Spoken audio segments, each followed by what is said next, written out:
Students, today we will do the revision of chapter number 4 India Physical and chapter number 5 India Political.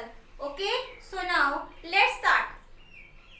Students, first we will do the revision of chapter number 4. Okay, बच्चों हम सबसे पहले इस chapter से related सारे की terms का revision करेंगे. Clear? So our first key term is mountain. Now what is mountain? A very high hill is called mountain. Students, high का मीन्स होता है ऊंचा, तो बहुत ही ऊंचे हिल को हम क्या कहते हैं? माउंटेन कहते हैं. Clear? Next is range. Now what is range? A chain of mountains is called range. बच्चों माउंटेन की चेन को हम रेंज कहते हैं. Like this. सपोज बच्चों पास में जब बहुत सारे माउंटेन्स उपस्थित होते हैं तो इसे हम क्या कहेंगे? रेंज. क्या कहेंगे इसे? रेंज कहेंगे. Clear? Next is Himalaya. The northern part of India has very high mountain is called Himalaya. बच्चों भारत के उत्तरी भाग में बहुत ऊंचे ऊंचे पर्वत हैं जिन्हें हम हिमालय कहते हैं. Clear everyone? Students, our next key term is Terai region. It means बच्चों तराई क्षेत्र. Clear? The region which has tall grass is known as Terai region. बच्चों वह क्षेत्र जहाँ पर लंबी लंबी घासें पाई जाती हैं उसे हम तराई क्षेत्र कहते हैं. Clear everyone? Next is peninsula. Its Hindi meaning is प्रायद्वीप. Now what is peninsula? The southern part of India which is surrounded by water on three sides. बच्चों भारत का दक्षिणी भाग जो तीन तरफ से पानी से घिरा हुआ है उसे हम पेनिनसुला कहते हैं. Clear everyone? Now let's read it again that the southern part of India.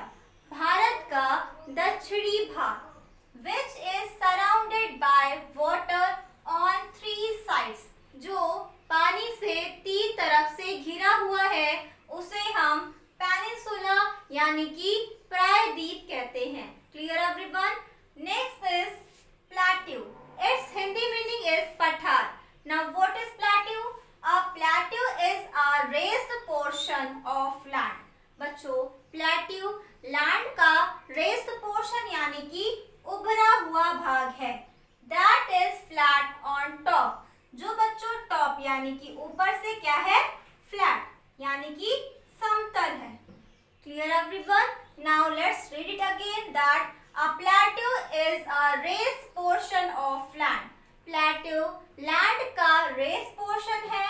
That is flat on top. जो टॉप यानी कि सबसे ऊपर से फ्लैट है. Clear everyone? Students, now open your book and see page number 33. Now we will do the revision of answer the following questions. Clear? Our first question is what is peninsula? Peninsula क्या है? तो बच्चों अभी जो मैंने की term में आपको आंसर बताया that the southern part of India which is surrounded by water on three sides is called peninsula. बच्चों भारत का दक्षिणी भाग जो तीन तरफ से पानी से घिरा हुआ है उसे हम प्रायद्वीप यानी कि पेनिनसुला कहते हैं. Clear everyone? तो बच्चों अगर मैं इसे आपको की टर्म में दूं तब भी आप इस तरह से आंसर राइट करोगे और अगर बच्चों मैं आपको इसे क्वेश्चन आंसर के फॉर्म में देती हूँ तब भी आप सेम आंसर राइट करोगे. Clear? Next question is name some rivers that start in the Himalayas. बच्चों आपको इसमें उन रिवर्स यानी कि नदियों के नेम राइट करने हैं जो हिमालय से शुरू होती हैं. Clear? So it's answer is many important rivers of India such as the Ganga, the Yamuna, the Indus and the Brahmaputra start in the Himalayas. बच्चों हिमालय से कई सारी नदियां शुरू होती हैं. The name of the rivers are the Ganga, the Yamuna, the Indus and the Brahmaputra. Clear? Our next question is which three large water bodies surround India? बच्चों कौन सी 3 वाटर बॉडीज हैं जो भारत को 3 तरफ से घेरे हुए हैं? Okay, so it's answer is the 3 large water bodies surround India are the Bay of Bengal, Arabian Sea and the Indian Ocean. Clear? और बच्चों द बे ऑफ बंगाल ये ईस्ट डायरेक्शन में स्थित है, अरेबियन सी ये वेस्ट डायरेक्शन में स्थित है एंड इंडियन ओशन ये साउथ डायरेक्शन में स्थित है. Clear students? Now we will do the revision of chapter number 5 India political. Okay, so open your book and see page number 39. Our first question is name India's neighbours. बच्चों इसमें आपको भारत के पड़ोसी देशों के नेम राइट करने हैं. Clear? Neighbour का मीन्स होता है बच्चों पड़ोसी. Okay, so it's answer is India's neighbours are Pakistan, Afghanistan, China, Nepal, Bhutan, Bangladesh and Myanmar. Clear students? These are India's neighbours. बच्चों ये सभी भारत के पड़ोसी देश हैं. Pakistan, Afghanistan, China, Nepal, Bhutan, Bangladesh and Myanmar. Clear everyone? Our next question is name the largest and the smallest union territories.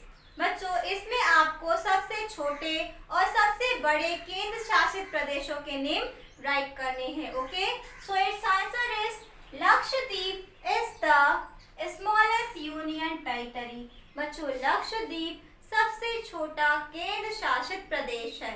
Okay, and Andaman and Nicobar islands form the largest union territory.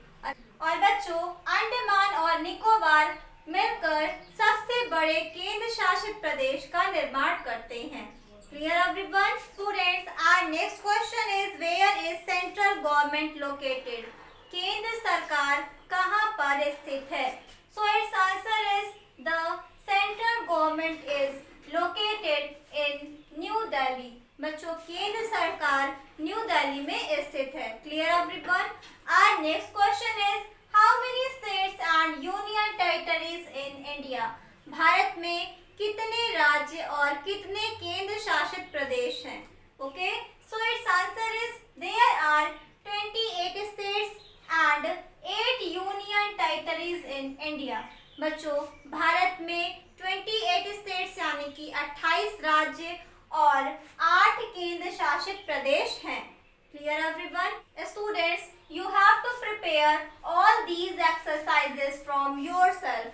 बच्चों आपको ये सारी एक्सरसाइजेस यानी कि fill in the blanks, true और false, multiple choice questions, one word answer और jumbled words, ये सारी एक्सरसाइजेस आपको खुद से प्रिपेयर करनी है. क्लियर?